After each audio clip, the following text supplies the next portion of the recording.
Шарғалаң 13 бөлім. Авторы Айдана Істілеуова. Достар, мені жоғалтып алмас үшін менің каналыма тіркеліп, лайк басып қойыңыздар. Мен алдағы уақытта көптеген қызықты аудио әңгімелер шығаратын боламын. Солай түнді бірге өткіздік. Ақшасын сразу беріп қойды. Басында келіскен суммадан көп берді. Солай таң атып бірге тамақ іштік. Алматыға іссапармен келгенін айтып, бүгін бірге қыдырайық деп ұсынды. Мен Света дей бергенімде, мен онымен таныспын. Бастықтарға үнемі қыз алдыртамын. Сұрап ала аламын сені егер қаласаң деді. Әрине қуанып кеттім. Маған жұмысқа бармауға сылтау табыла кетті. Солай ол мені қыдыртты. Кешкісін тағы бірге болдық. Ертесінде оның Алматыда жұмыстары бітіп кететінін айтты. Кетерінде жеке телефон нөмірімді алып, жақында кері келетінін айтып, өзі хабарласатынын айтты. Мені таксиге отырғызып, өзі аэропортқа тартты. Тағы да сол салон клиенттер. Үйрене алмай-ақ қойдым. Бірде ауырдым, бірде көңіл күйім жоқ деп сылтауратып жұмысқа шықпауды әдетке айналдыра бастадым. Ол әрине Светаға ұнамады. Штраф деп шыққан күндерімнен ақша ұстай бастады. Екеуміздің арамызда келіспеушіліктер басталды.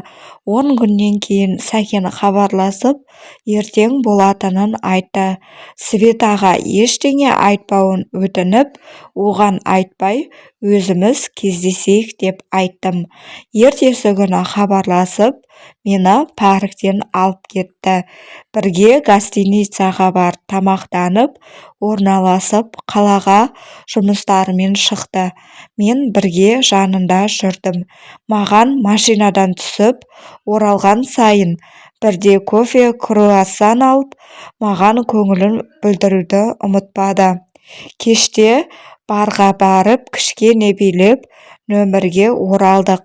Светаның қоңырауына жауап бермедім. Айтатын сылтауым біткен. Не айтарымды білмедім. Дұрысы жауап бермеу. Қалғанын ертең көрерміз деп телефон өшіре салдым. Түнде екеуміз сөйлесіп отырып, менің жұмыс жасағым келмейтінін айтып едім. Сол сөзімді күткендей, мен жүрші, маған ұнап қалдың. Бірақ ашығын айтамын, менің отбасым бар, ажырасу ойымда да жоқ. Менен ештеңе талап етпейсің. Балаларымды әкесіз қалдырмаймын. Әйелімді де жақсы көремін. Екеуміз бірге көтерілдік. Менің түгім жоқ кезде мені қолдаған сол әйелім. Сондықтан егер қаласаң жүр, жағдайыңды жасаймын. Жанымнан жұмыс қарастырамын. Сені бұл жұмысқа қимаймын деді. Отбасы бар еркектің любовницасы болғым келмеді әрине, бірақ мұнда қалуға да ынтам болмады. Солай мен Сәкенмен кетемін деп шештім. Ол маған билет алып, Светаға звондады. Света мені бермейтінін айтып, алдымен қарыздарын өтесін, шықпаған күндер үшін жұмысқа 50 мыңнан 400 мың төлесін деді. Еш ойланбай Сәкен барып қолына ақшаны ұстатып, мені алып кетті. Басқа қалаға келіп, мені гостиницаға орналастырып, мен жоқ кезде жүріп тұруыңа деп 150 мың қалдырып, қалада 10 күндей болмайтынын айтты. Гостиница ақшасын төлеп, менімен қоштасып кете барды. Бөтен қала, ешкімді танымаймын. Не істеп жүрмін мен? Кино сияқты өмірім не болып кетті? Неге өзім шешім шығара алмаймын? Осылай әрбір адамның дегенімен жүре беремін ба деп ойлана келе, Сәкен келген соң рахметімді айтып, кететінімді айтамын деп шештім. 10 күн емес, 5-6 күннен соң жұмыстары ерте бітіп, Сәкен оралды. Маған қымбат телефоны бар. қолында гүлі бар маған келді. Солай мен ресторанға суши жеуге апарды. Ондай жерлерде болып көрмегенмен, Сәкеннің жанында қысылмай, ойымды ашық айтып, әр нәрсеге таң қалып тамсансам, Сәкен күлетін. Кішкентай бала секілдісің. Осындай жасандылық жоқ мінезің ұнады. Күннен күнге саған ғашық болып бара жатқандаймын. Менің тоқалым боласың ба?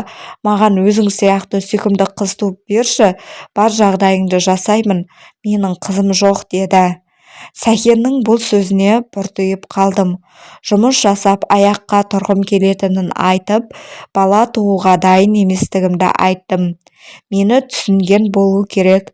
Ертең біреуді ұнатып, менен кеткің келсе айтарсың, мен сенің бақытыңды байламаймын, деді. Бірақ оның осындай маған деген отношениесін көріп кетемін деп, тағы да ештеңе дей алмадым. Күндерім өте берді. Өзінің офисінің жанынан басқа компаниядан жұмыс тауып берді. Маған сыйлаған сыйлықтары азаймады.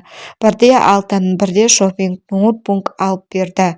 Бірақ мен бақытты емес едім. Менің сол жасаған күнәм үшін Алла менің санамнан Расулды шығармады. Тек соны ойлап, интернет желісінен соны бақылаумен болдым. Оның достарына бір қыз тіркелсе, соны зерттеп, оның қызы емес пе екен деп қараймын. Біреуі бар ма, сол адаммен бақытты ма екен деп Расулды бақылау күннен күнге күшейе түсті. Расул да менің бақылайтынымды сезгендей, күліп ойнап жүрген қызбен түскен суреттерін салатын. Жалғасы бар.